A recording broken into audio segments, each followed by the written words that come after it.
Welcome to Live, life inspired views for every day. My name is Chris Meyer, and I'm a curious soul. I have a question for you to ponder. For those of you who are younger than 50, how much time do you spend with older people? For those of you that are older than 50, how much time do you spend with younger people? A couple of weeks ago, I started thinking of this because of a conversation we had at my Exchange Club, which is a philanthropic club I was part of in Waverly for 10 years and now have joined since we moved to Rochester. Many philanthropic clubs, such as the Exchange Club, Rotary, Lions, or Kiwanis clubs, have all experienced a turn in membership over the years and are trying to think of ways to entice younger people to join. Years ago, employers used to encourage their employees to join these clubs and often paid their membership dues.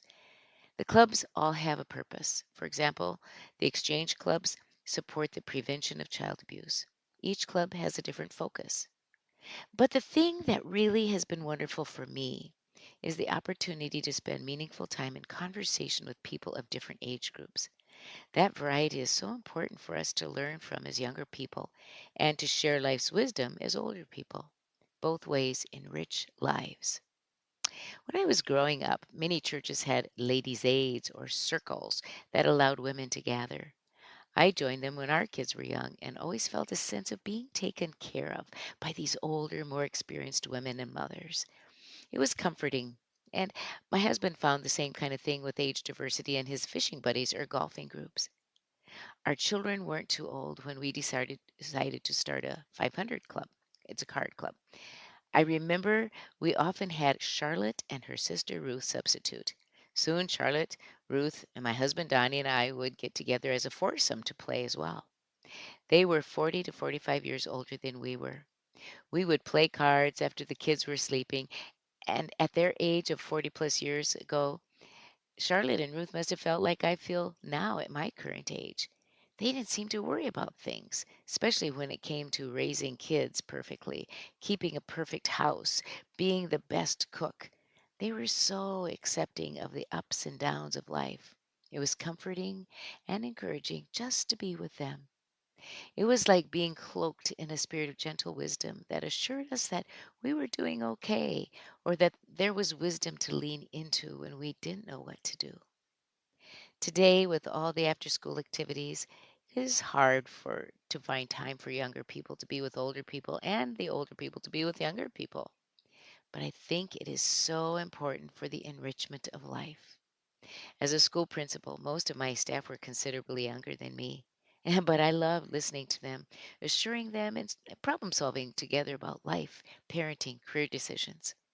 My graduate students are also much younger than me, and I love knowing and helping them discover what the things are that they are stressed about and how they can be dealt with, and how sometimes to decipher issues in the field as important or not important.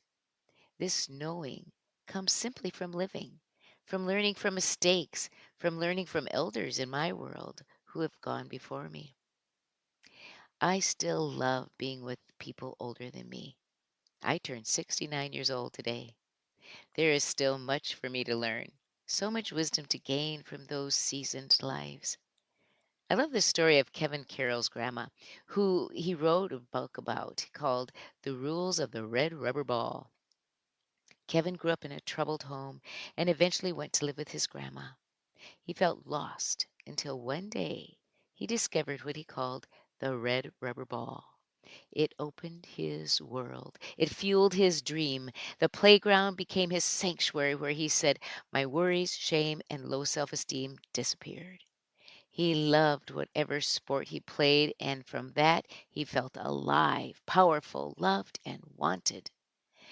He didn't want recess to end. He didn't want to go inside.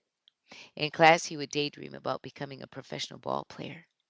Eventually, one of his elementary teachers pinned a note on his shirt for his grandma to read. It read, please encourage Kevin to think about something other than sports. His grandma wrote back, if that's what he loves, so be it. Mm.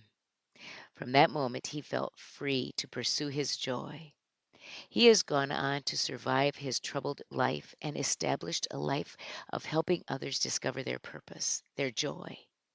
Life had taught this grandma what was important to heal a little boy.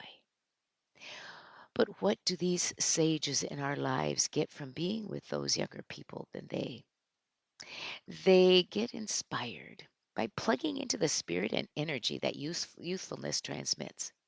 They can be reminded that they too walked this path of vulnerability and innocence once, and that the responsibility of age is to pass on wisdom through love and acceptance of those needing it.